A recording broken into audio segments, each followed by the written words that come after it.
I think even more scary, I tried to bring it out in the book, is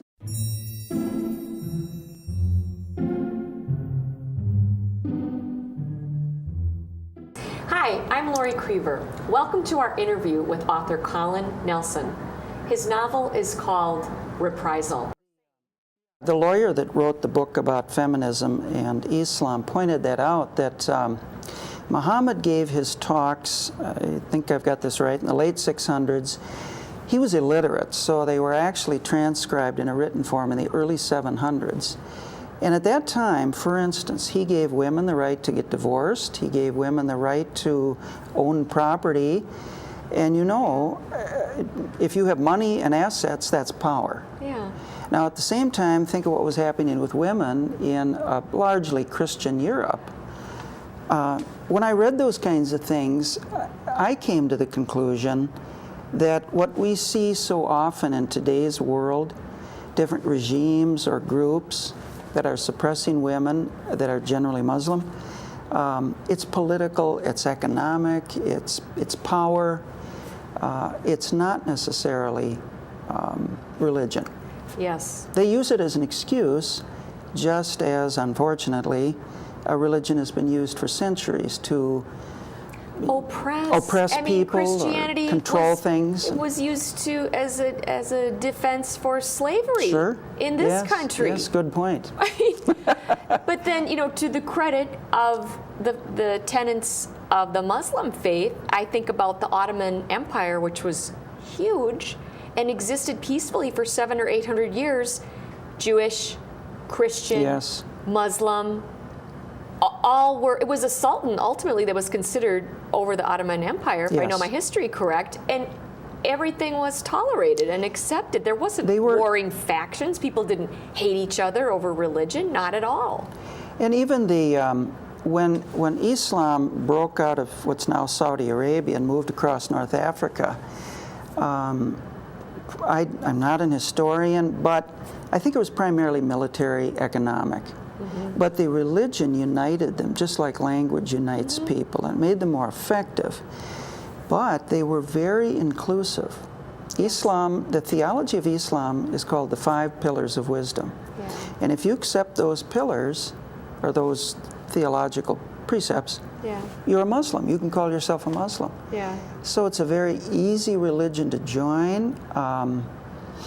And frankly, a lot of the 5 pillars of wisdom are all things that Christians would do anyway. That's what I was thinking. In some of the Old Testament, it's fairly identical. I mean, it is. It's so ridiculous. But again, going back to you as a novelist chose to explore these themes in this format, and then to even scare the living daylights out of us even more.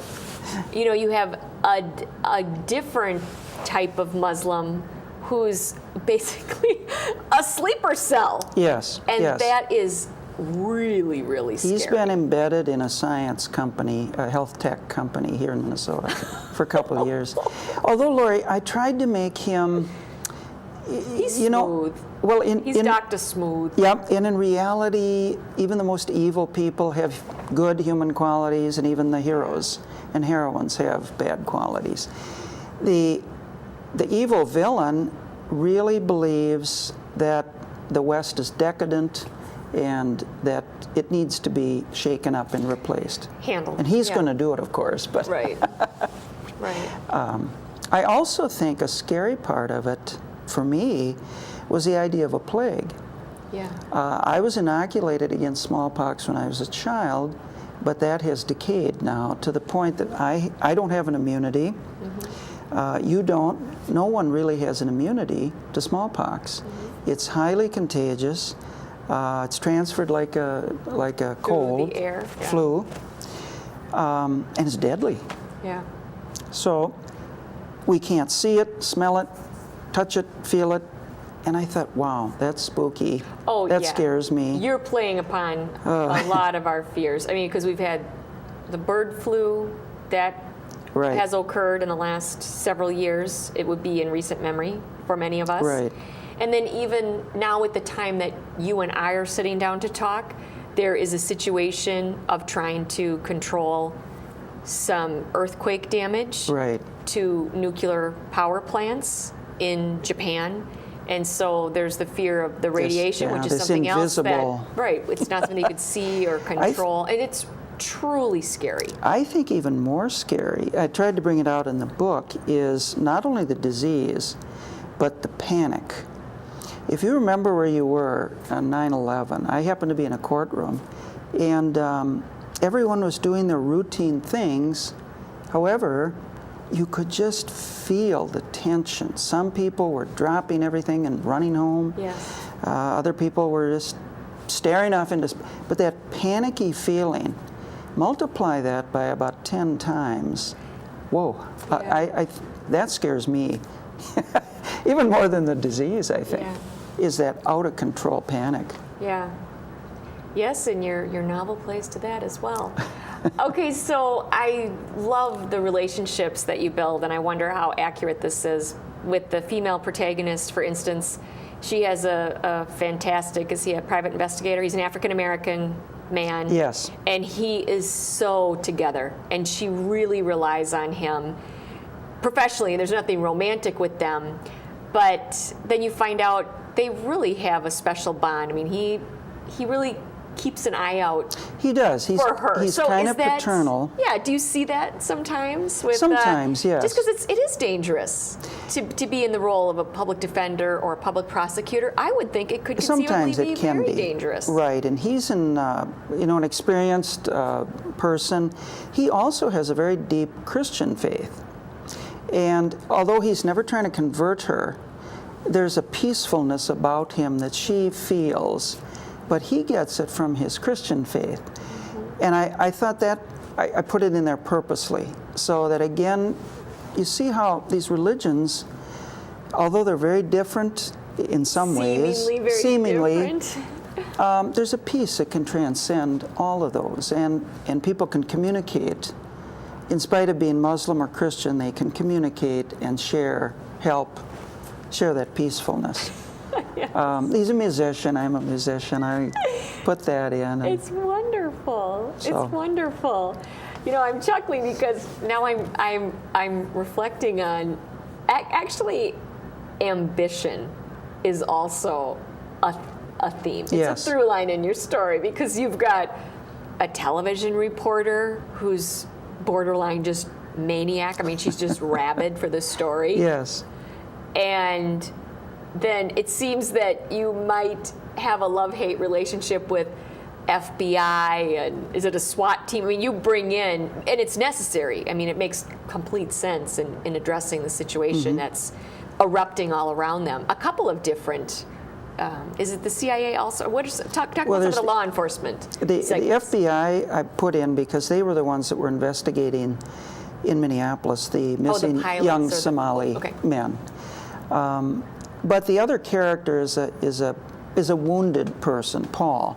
He was just about fired in Milwaukee for a big screw up that he lost a case, and so they've kind of buried him answering the phone on Sundays. Right, it was like a technicality that it was his oversight. Yeah. So he's very mad at the Bureau, very bitter about it.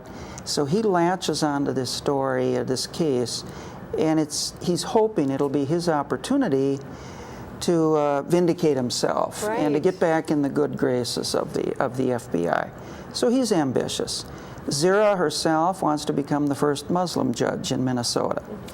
So she's a little cautious about what kind of cases she takes and her reputation.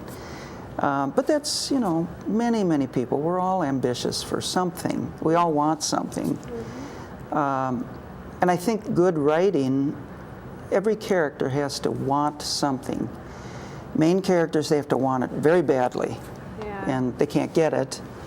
But all of us want something, and that makes a character interesting, that they're striving to get something, whether it's good or bad. Yeah. What are some novels that have inspired you? Let me think. Well, I read a variety, Lori. I certainly read a lot of thrillers or suspense books. Daniel Silva, Ken Follett, some of those bestsellers.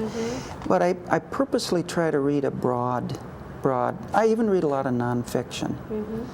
I remember when I was a kid in elementary school, the school librarian who had huge buck teeth, I can't forget her.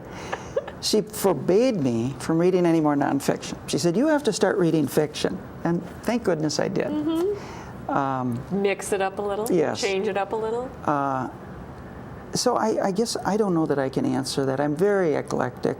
Read a lot of police procedurals, chick lit. You know, I read a lot of different things. Well, I told you before we sat down, I really feel your novel should be made into a movie. Great idea. To me, it is like a Tom Clancy thriller. I mean, there's enough anchors, if you will, that are clearly truth, accurate, real. Right. Smallpox, where it's located, the people do have a fear of terrorism, and as well one should, right?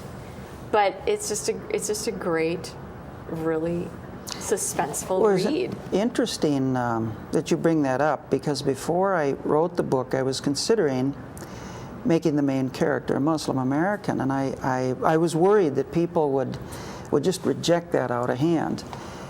So I talked to a number of my author friends in the Twin Cities here, and every one of them said, go for it.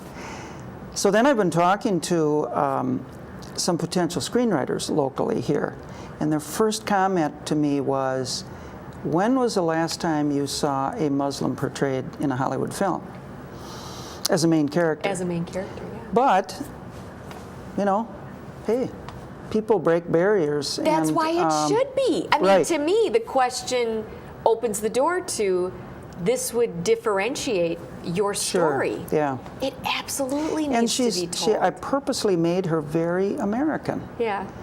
She is. Oh yeah, she's really fun. She grew up like you and me. And her rapport with her parents, who can't relate to that? I mean, it's so relatable. I purposely did not have her cover. Again, I wanted her to be more, how can I say, Americanized. That might not be the right word, but I wanted her to be more that way. Well, she's more her own thinker. Yes. And, you know, when she runs into sometimes the more extremist views, you know, she'll say, I don't need you to interpret the Quran. I read it myself. Yes. So I can study it, and I do, and she does pray every day. It's beautiful. She's her own person. Yes. Well, the nice part about Islam, it's much like Protestant Christianity in the sense that there's no priesthood. And the idea is you can have direct contact with God just by praying. Yeah. And so, you know, you should be, I think, as a Muslim person, you should be emboldened. You should feel confident about your faith and your life because you have that direct connection. Yes. So. Yes. Well, Colin, how can people get your book? Well, I'm at the Borders bookstores, however many are left. I'm in some of the Barnes & Noble stores. I'm in most of the independent. I'm on Amazon and BarnesandNoble.com, and I'm on Kindle. I think I'm on Nook. They're a little slower. Their uploads are a little more difficult. My publisher told me, but I know I'm on Kindle. So. Well, congratulations. Thank you. It is a fantastic story, and I wish you every success. Thank you, Lori. It's just great. Well, thank you. This is Lori Krieber signing off from our interview with Colin Nelson, inviting you to read a book. It could change your life. And let's encourage our children to do the same.